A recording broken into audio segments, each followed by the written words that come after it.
Zoom audience? Are Yes. we ready?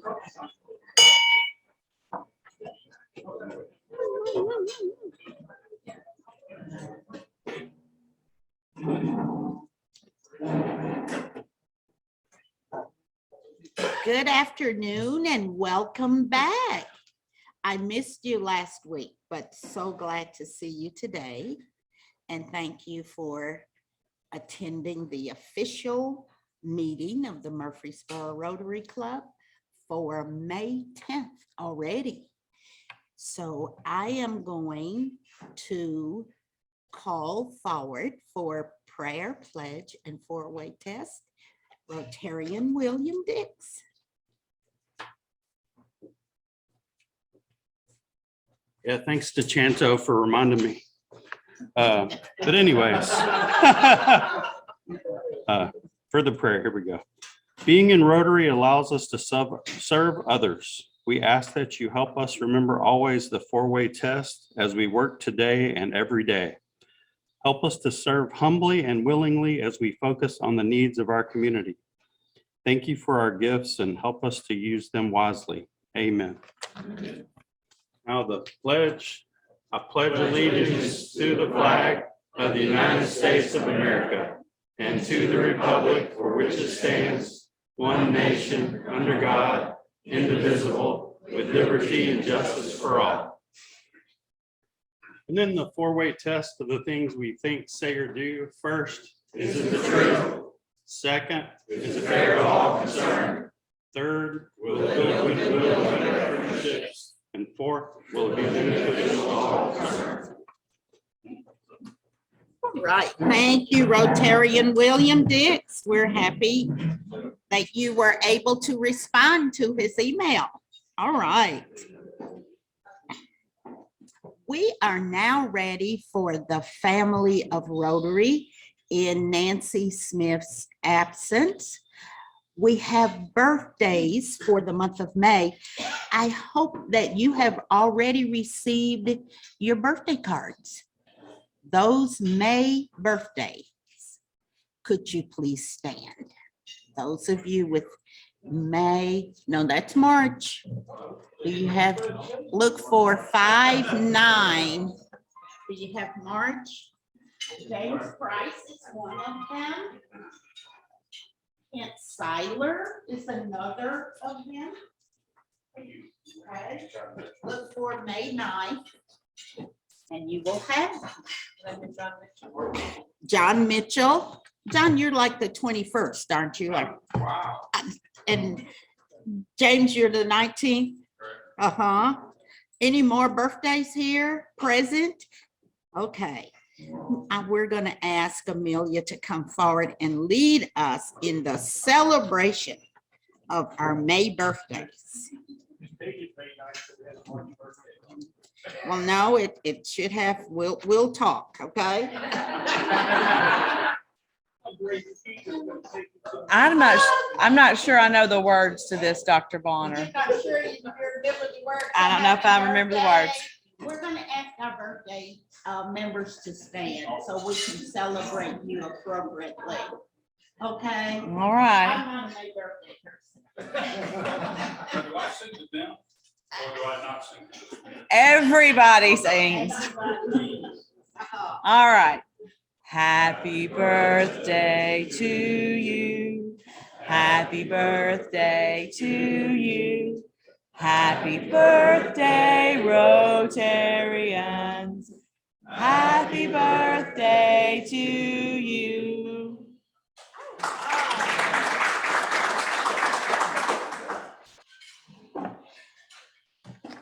And please remember, as Gary Dennis always reminds me, live your best life. These days are so important to you. All right, so we're ready to acknowledge our special guest. So if we have Rotarians here who invited other members from our community, could you please stand and introduce our special guests? All right, Randy Allen.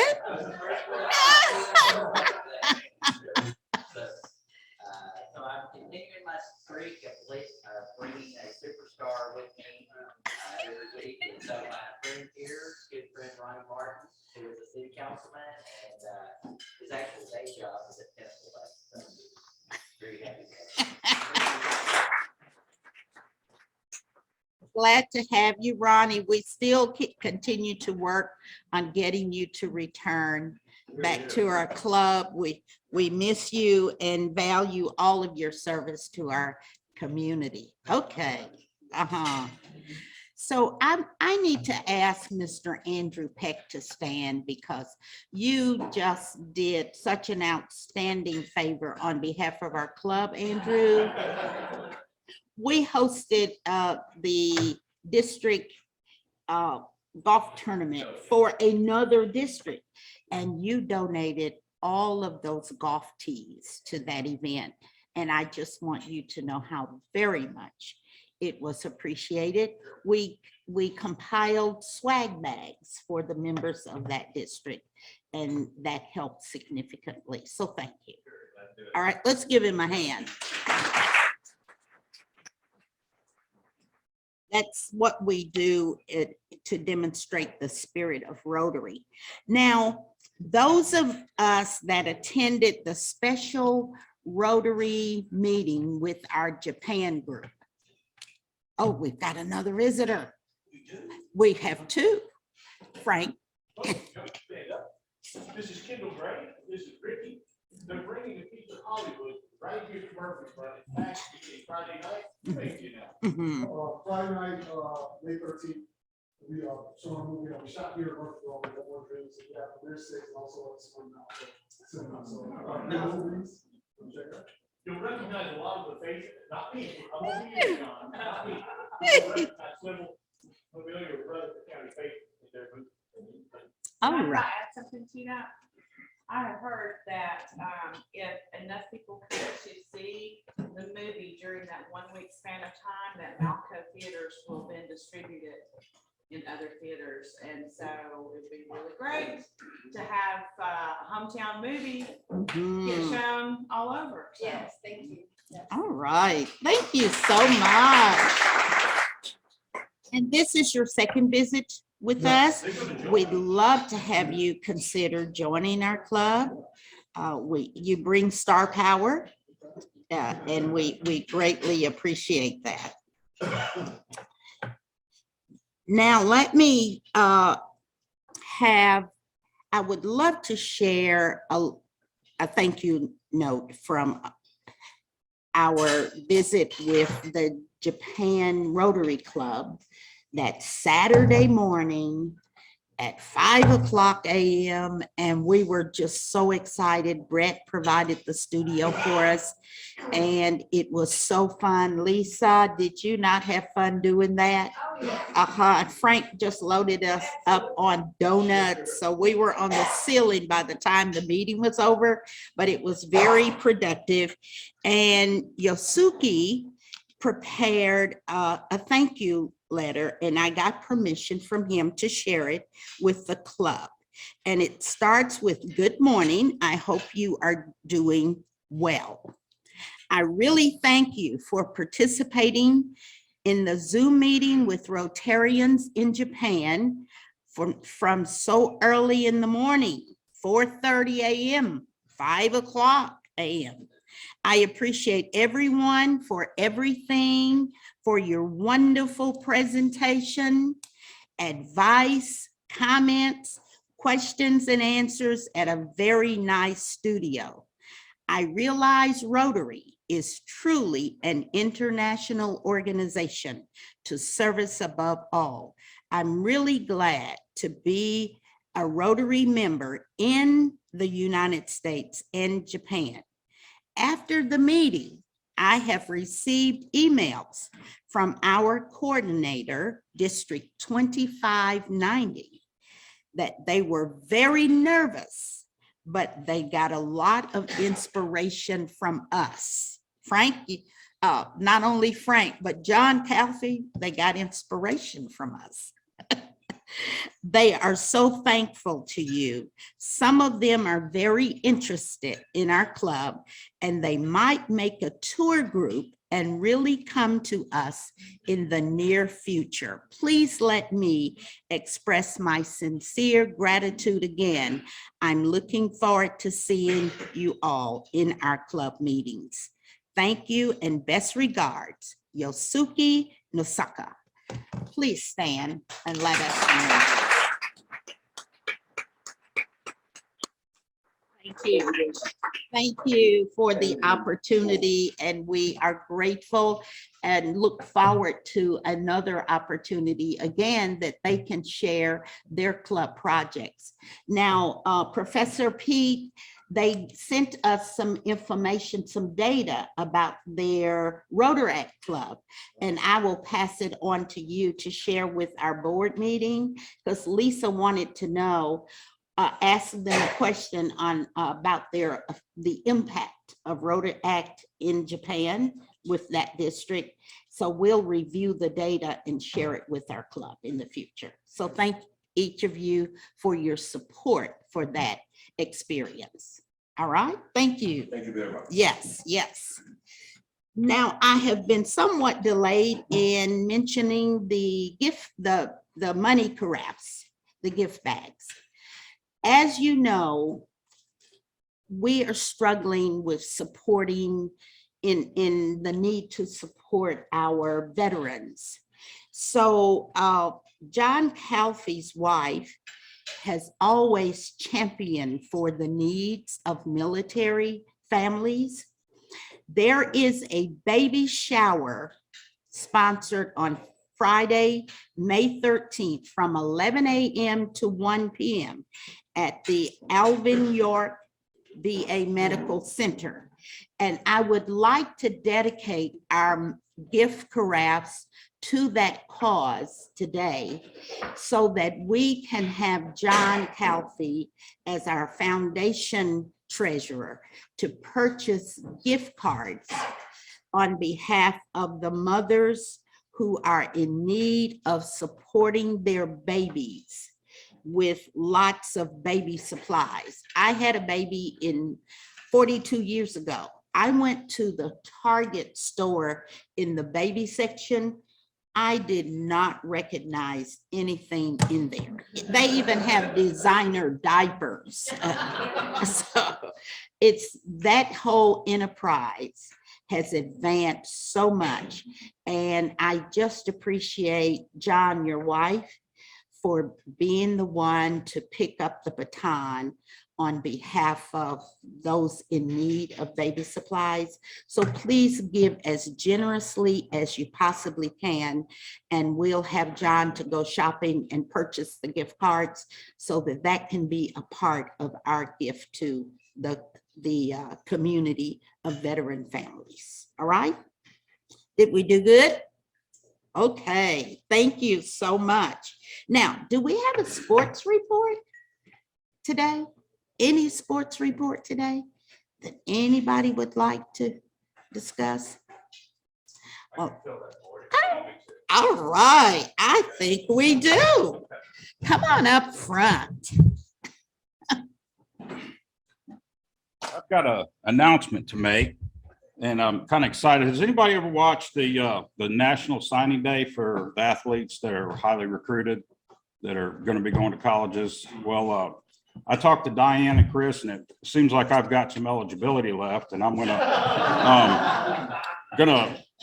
have a change here. And well, actually, that was just a dream.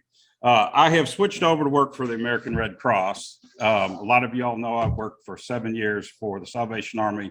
Awesome organization, great programming, but I've got an opportunity to be the executive director there. But I thought I'd live a little dream like I was 18 years old again, a phenomenal athlete. So I'll call Nick Saban on the way out, make sure he knows I'm not coming. So, okay.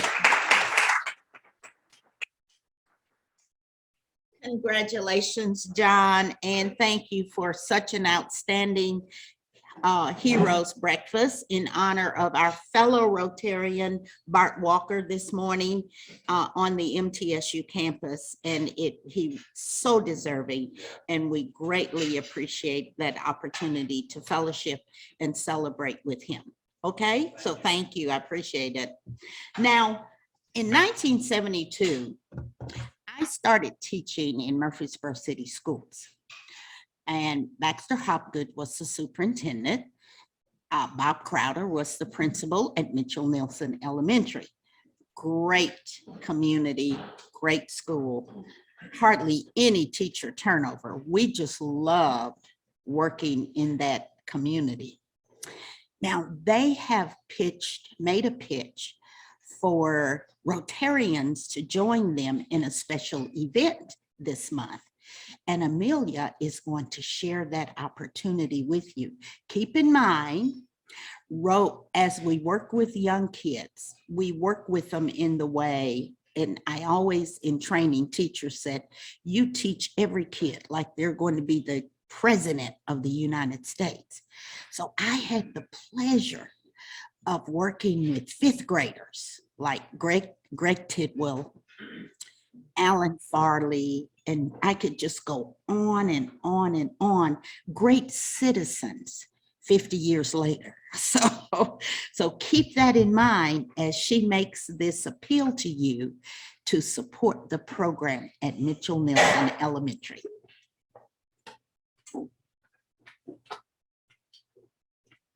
Thank you, Dr. Bonner. Mitchell Nelson Schools, it's K through 5 school, is having Career Day on Wednesday, May 25th, and they need speakers. There are 2 shifts. There's a morning shift, there's an afternoon shift. You can do one, you can do both. What speakers will be doing, taking 15 or 20 minutes to do your presentation, give your talk about what you do, and then move on to the next classroom. This is a really good little school that does not get a whole lot of attention. There are students there who really desperately need attention from people in the community, from leaders, from us. They want to know, what do you do when you grow up? And there's a saying that if I see it, I'll think I can be it. And so we would love to have, a dear friend of mine teaches there. She reached out to me because they have such a need. And so they need all kinds of careers because kids have no idea what jobs are. They know what they see on TV, doctor, lawyer, firefighter, police officer, teacher, etc. And those are all wonderful professions, very honorable, but there's so much more that they could learn about. And so I am asking if you all would please consider speaking to these sweet little kids on Career Day, May 25th, either the morning or the afternoon shift, or both if you feel so moved by the Spirit. So there is a sign up link, or you can just catch me after Rotary and I can send all that to you, but would love to have each and every one of you sign up, members and guests. So thank you.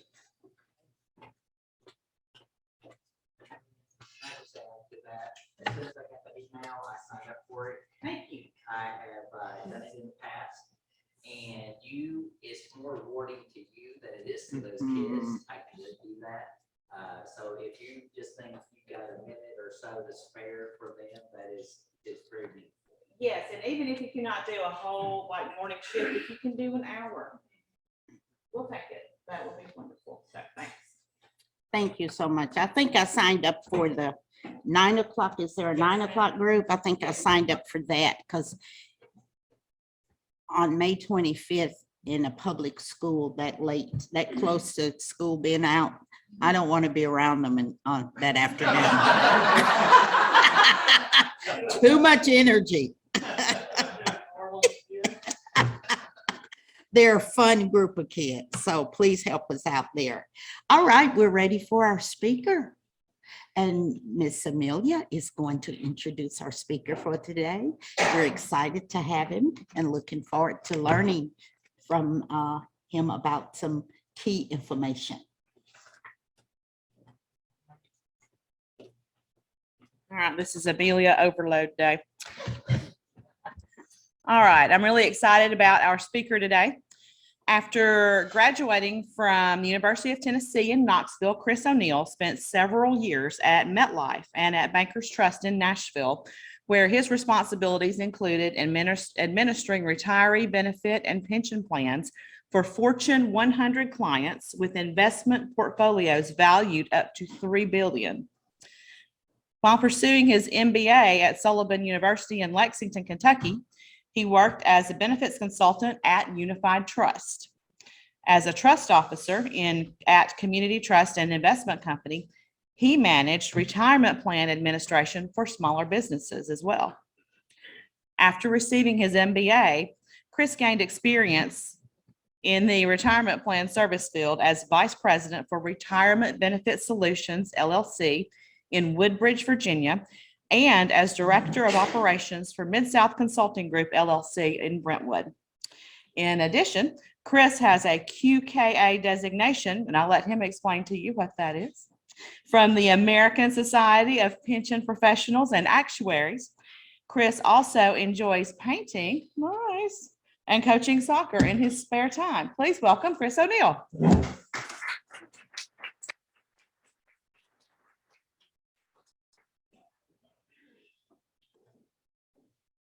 Well, I appreciate y'all having me out here. Everybody in my company works remotely from their houses, so it's nice to have an excuse to wear socks.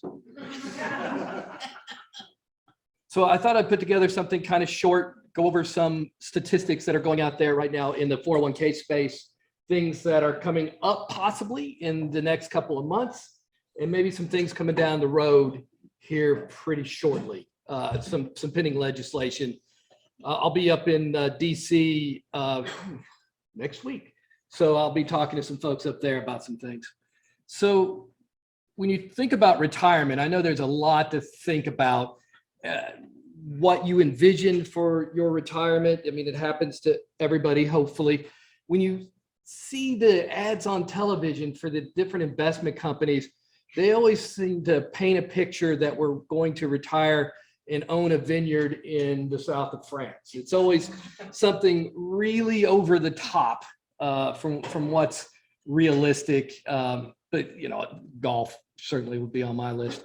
You could go to the next one. This is really what I envisioned for me for retirement. I mean, that could happen later this afternoon, if I'm being honest.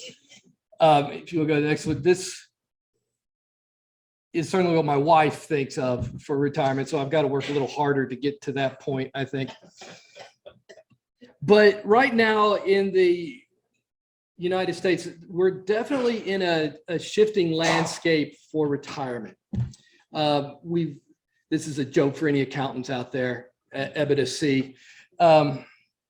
We survived COVID from a financial standpoint much better than a lot of us thought we would, especially in the retirement plan space.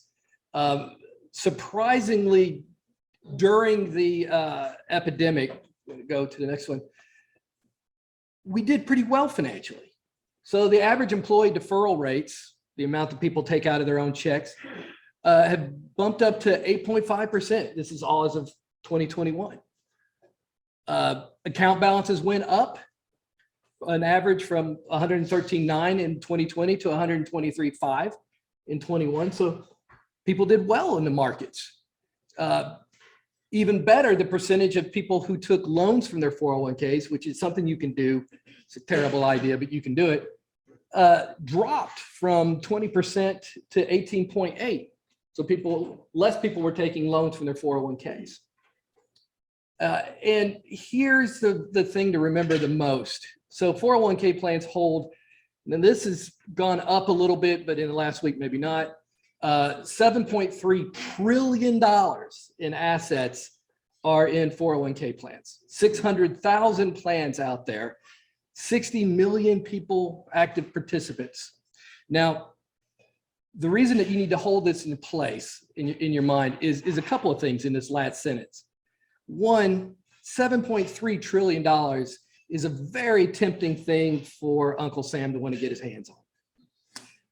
And the other thing is, wow, 60 million people have account balances right now, there's what, 330 million of us Americans?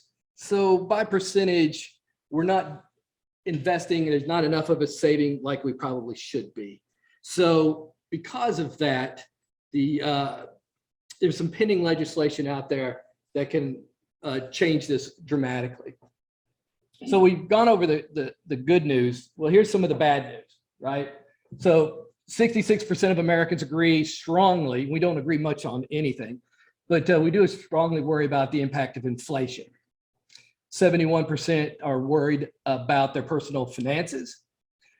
84% feel like their money does not go as far as it used to go. And millennials, and this is the part that really floors me, they make up 1/3 of the workforce now. Yeah. They prioritize travel, but less than half of them predict that they'll own a home in their own retirement. So that is troublesome. I think these are about the only things in America that we can all agree on. Thank you, Captain Obvious. So the government is trying to think of some ways to correct this, because they know that as savings rates of Western nations, we're behind. We're behind a lot of our allies. So we need to take a look at how we can get more people to save. So in time, old tradition of the government, they came up with a good acronym and then later tried to figure out the words that made the acronym. Setting every community up for retirement enhancement. You know that they backed into that one. There was the first one, 1.0 was in 2020. There were some provisions out of that were important, but right now it passed out of the House. It's not passed in the Senate yet. And there's just a hodgepodge of things that they've just thrown in on the wall to see what would stick. One of them would be to allow student loan provisions in 401k plans. So what that would look like is if your company sponsored a 401k, you have student loan debt, they can, in lieu of a match or a profit sharing contribution, pay off your student loans little by little. Certainly that would be a great incentive for the millennials who've got huge college loan debts. Another thing that they're thinking about doing is changing up catch-up contributions. So what a catch-up contribution is, in a 401k in 2022, you can defer up to $20,500 pre-tax or Roth. If you are 50 or older, you get to put in an extra $6,500. So your deferral limit is $27,000. What they're thinking about doing is saying that catch-up contribution, that $6,500, would have to be in Roth and could not be pre-tax, even if you were doing pre-tax before. The reason that they want to look at doing that is Uncle Sam wants to get his tax money, right? So the difference between pre-tax and Roth is whether you pay the tax bill up front or at the end. Uncle Sam would love to do more on Roth. When Roth first came out, a lot of people were like, well, is this going to go away? Well, because the way Congress does their budgeting, they're only allowed to accumulate in for their budgeting what they have in the bank account now, not what's coming down the pike. So the more money that the IRS government can get you to do as Roth, there's more tax money in their coffers today. So Roth's not going away. As a matter of fact, there been some kicking around up in Congress about in an IRA, currently your ability to put money in Roth phases out as your income goes up. They're thinking about doing the exact opposite in a 401k and saying as your income goes up, your ability to do pre-tax goes away because they want their taxes. So they want to do Roth. Another thing that they're thinking about doing, this is in the current bill, change force outs from 5,000 to 7,000. So what that means currently is if you separate service from your company and your vested account balance is less than $5,000, your company, plan sponsor, employer can force you out of the plan. If your vested account is over 5,000, by law, they can't force you out. This would bump that level from 5,000 to 7,000. So if you had $6,000, they would be able to force you out, all the way up to 7,000. The reason behind that is a lot of the investment companies, the American funds, the Voyas, Hancocks, there's a list of them. They often charge your company by the number of accounts that they hold. So if you can flesh some of those out, then they save them a little bit of money. This one is, the next one is really interesting to me as an administrator on plans, is to allow penalty-free withdrawals from retirement accounts for domestic abuse victims up to the lesser of $10,000 or 50% of the account balance. I think that's a wonderful idea. I wonder at the mechanics of it. How do I know that as the administrator that somebody is actually a victim of domestic abuse? I would feel super awkward in that situation. Do I get something from the courts? What does that look like? I have no idea, but I certainly think that we need to help those people. Here's a really weird one. So a few years ago, the government gave some guidance that said, well, instead of getting your quarterly statement in the mail from your 401k, where they would print out your quarterly account balance and mail it to you, they said, well, we live in the 21st century. Most people have emails. So it is acceptable to have those quarterly statements and notices emailed out to you. But now they're wanting to claw back a little bit and say, well, 1 out of the 4 needs to be physically mailed. So like, again, the IRS is one of the few people who still ask about fax machines. So who knows what they're thinking here, but that would be burdensome, I think. And, at least in my neighborhood, the mail never runs right anyway. But of the current bill, here's a really big ticket item. So what they're saying is for auto enrollment, and auto enrollment is a great function in a 401k plan. So instead of asking all your employees to sign up for the plan, auto enrollment says that you automatically sign them up. You automatically pick a percentage that you'll withhold from their pay, and you'll put them into a reasonable fund, like a target date series kind of fund. And there's lots of statistics that say that really works, because it takes human nature, our tendency not to want to do anything, and it makes it work in our advantage. So the government wants to really ramp that up.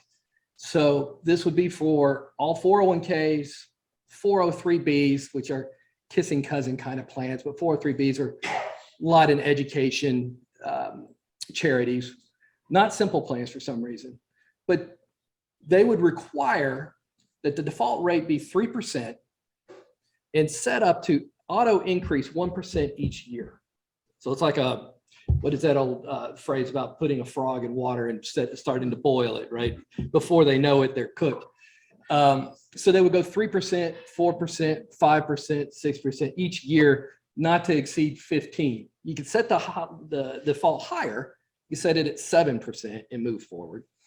I would probably, if this comes to pass, set it at 6. I've seen lots of studies that show if you set the default at 6%, not many people drop out versus 3. But the exemptions would be companies with less than 10 people would not have to do this auto enroll. Or if they've been in business for less than 3 years, they wouldn't have to do this auto enroll. Governmental plans, church plans, they don't really, most of them fall under ERISA federal law anyway. But you're going to have to start tracking this if this comes to pass. So more people are going to be inside 401ks than ever before. This is in Secure Act 2.0 at the moment. There are some thoughts bouncing around DC now that would say to take this one step further and make it federal law that all companies with more than 10 people who have been in business more than 3 years would be required to offer a 401k. It would be illegal not to. And to do that, there will be all sorts of tax incentives for employers to help offset the costs of that. You're seeing that already starting to roll out in certain states, California, state of Washington, where they're mandating that you cover your employees with a retirement plan. The folks up in Washington are thinking about doing that across the board to all states, making it federal. Yeah, I like to break a rule and ask questions. please do. So it's one thing to offer a plan, but do they mandate a match into that? And if it's a mandated match, what's the minimum? So this doesn't mandate a match as Secure Act 2.0. If the became mandatory across the board, don't know, probably. Some rules would have to be changed from a compliance testing standpoint, what's called non-discrimination testing. Not to get too nerdy with you, but I would think that if they make it across the board, they'd have to change some of the standards for the testing. But yeah, they're very serious. And there's a senator out of, I think it's Ohio, Portman, Senator Portman, who is pushing that mandatory very hard. It has a lot of cooperation on both sides of the aisle. Again, strange to hear people cooperating in DC, but this is something they're taking very seriously. They worry about a looming retirement crisis. So I would not be surprised to see that the mandatory piece becomes law.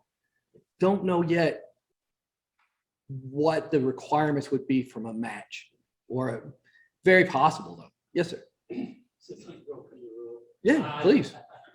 When you're talking about 401k, 403b, that would include a Roth version thereof? Yes, sir. Okay. So in like my company, we have about 400 401ks that we keep an eye on, a little over. And all of those, I allow people to do pre-tax or Roth or a combination of the two. It's not really any reason not to allow that. So you don't need to have separate things like you would in an IRA. It has to be a Roth IRA or regular. In the state of Tennessee, you have to put 2% into the 401k tax deductible. Otherwise, you don't get the match. Right. So if you're putting money into Roth, then you have to make sure you find an additional 2%. So, and we'll talk a little bit more in just a minute about Roth. I call it the Rothification of America. That's going to become more and more of a thing. I promise you that. Any other questions? I'm happy to answer.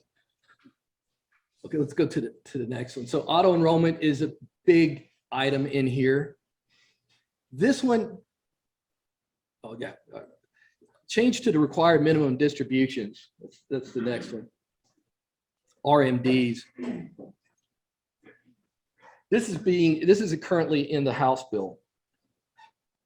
Would raise currently the RMD is set at 72. So anybody reaches the age of 72, you're required to start taking out a small distribution from your 401k. Nerds like me calculate it based on some actuarial tables, and we get the factor and base it on your previous 1231 account balance and tell you the amount you have to take it out.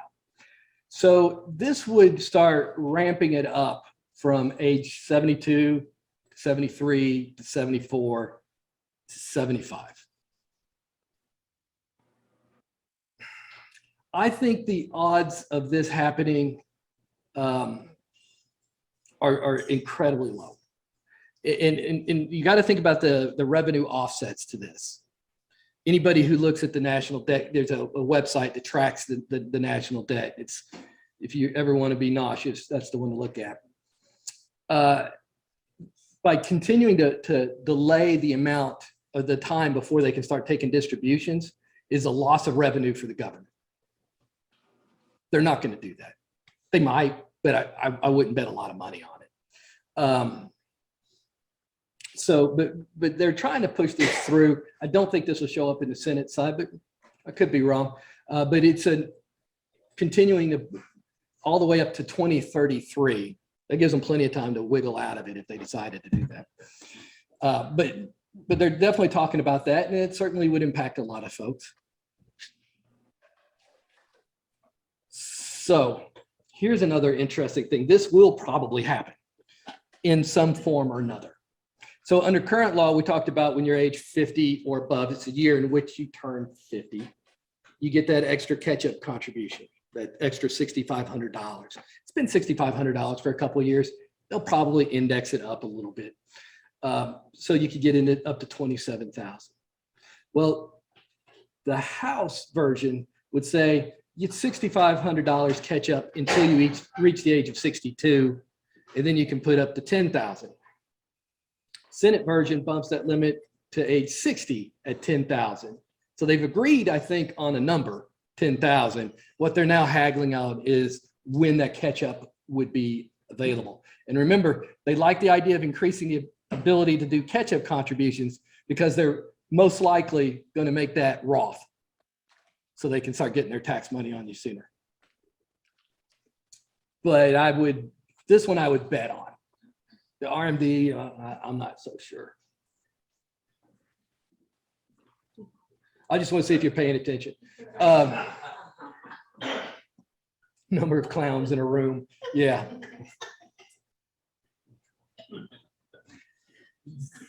This came out in the Secure Act 1.0 back in 2020, but it's now just starting to kick in. So most 401ks that we deal with say to be eligible in the plan, you have to be a certain age, 18 or 21. Most of them say you have to be an employee for at least 12 consecutive months in which you've worked at least 1,000 hours. That's the most. We can all trip and fall over 1,000 hours. That's a pretty low threshold. Well, this is law. And what they're saying, starting with the year 2021, it's called a long-term part-time. If you've got employees with you who have always been part-time employees and have never been eligible to be in your plan because they never hit the 1,000 hours. This says if in the next 3 consecutive years, they've worked at least 500 hours in each year, what's that? Less than 10 hours a week, that they would have to be eligible for the 401k now. So that you start tracking it in 2021. So that would mean they would kick into the plan 1/1/24.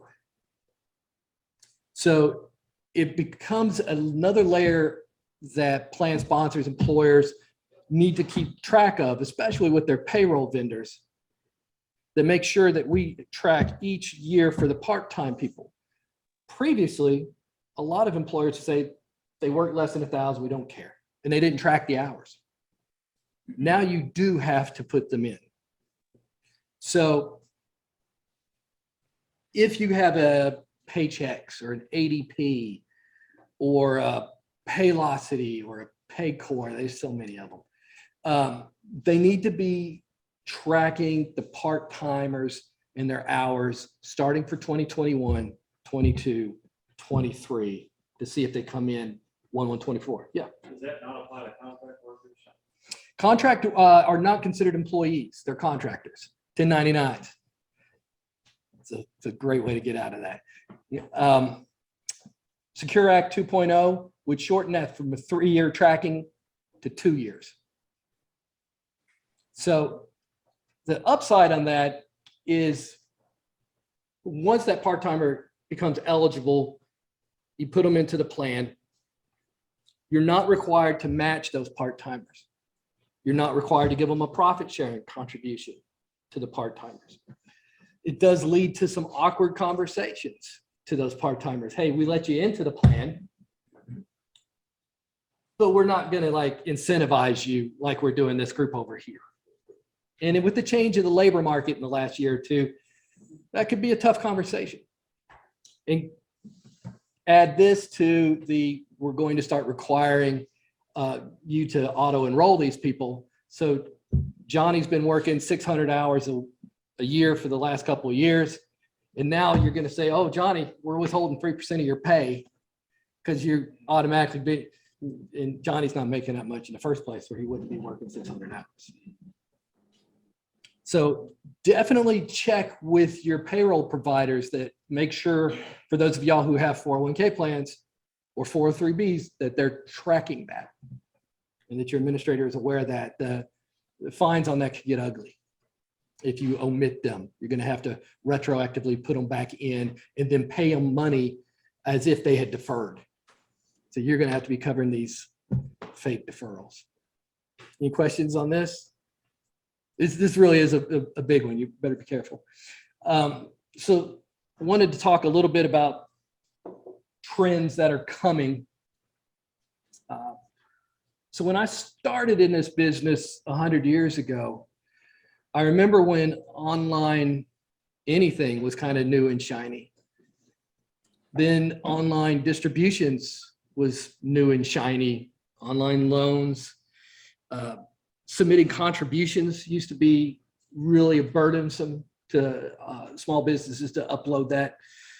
Payroll integration is the new shiny thing.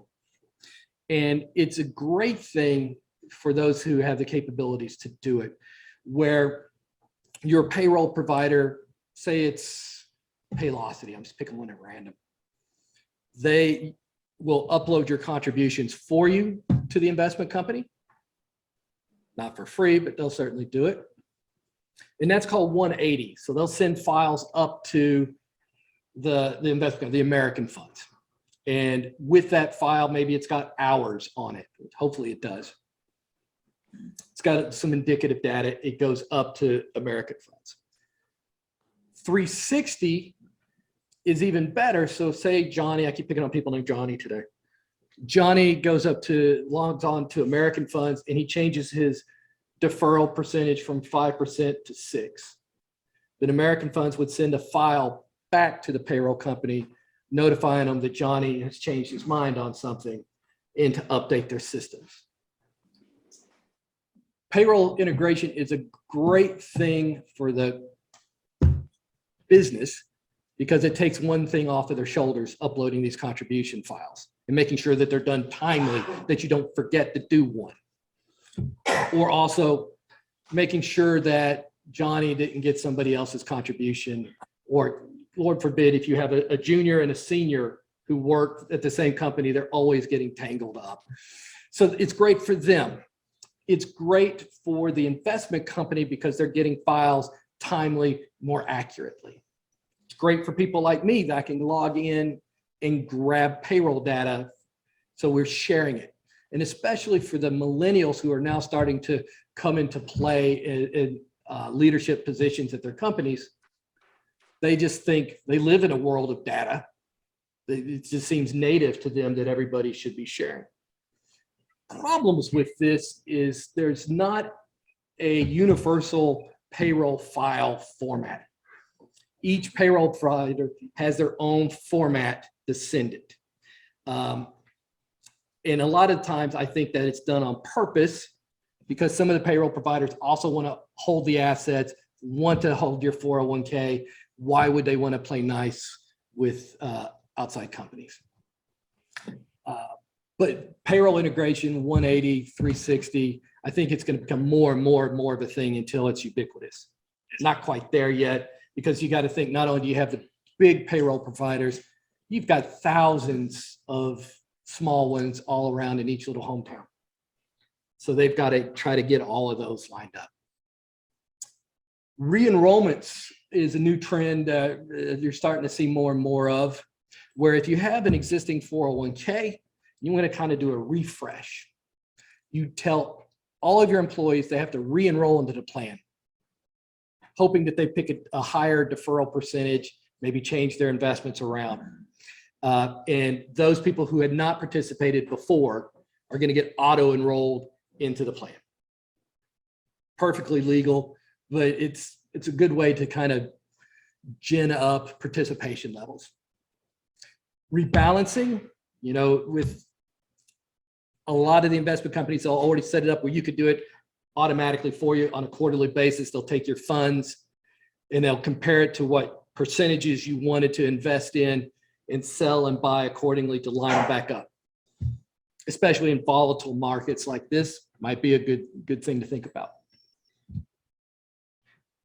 Crypto. Now, I know Fidelity made an announcement a couple of weeks ago that they were going to start offering crypto in as a option in their 401ks. The Department of Labor said, don't do this. And Fidelity said, yes, we're going to do this. And now the DOL is probably going to come back and say, no, you're not going to do this. For any of y'all in here who have been financial advisors, currently are, you know that when we talk to folks, it's depressing how many people don't know the difference between a stock, a bond, and a mutual fund. It's hard truth. Now you're going to ask them to figure out something as ephemeral and volatile as crypto. Which crypto? There's all kinds of Bitcoins and doggy coins and new ones being invented all the time. And I think there's an ad out right now that shows this guy, he's at his work and he stands up and he goes, hey, I'm a millionaire. And then the next he sits back down, I'm broke. And then he stands up, I'm a millionaire. And then he says, I'm broke.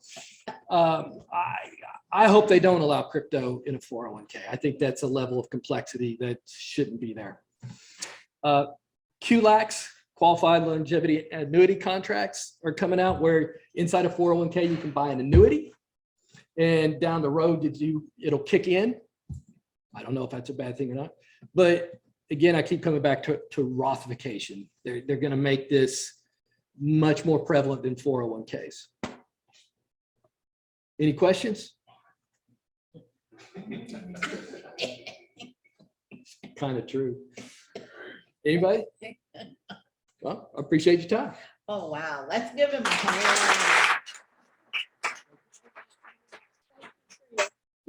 We have made a donation in your honor to end polio now, and also you have a speaker certificate. Thank you so much for the information. Please share this information with your family and friends. My youngest brother is a tax attorney, and he's always preaching to the rest of us the importance of all of this. So thank you. We appreciate you. Let's give him another hand. Thank you very much. Let's see, I think we're getting toward the end. I want to thank my table hosts today who introduced the concept of committees, Rotary committees. And you will see copies of these each week as we begin to recruit you as for the 22-23 Rotary year. We just need you to be more familiar with the committees because, as you know, I have always said that Rotary is not a spectator sport. So if there is nothing else, let's go in love, let's go in peace, and let's go in unity.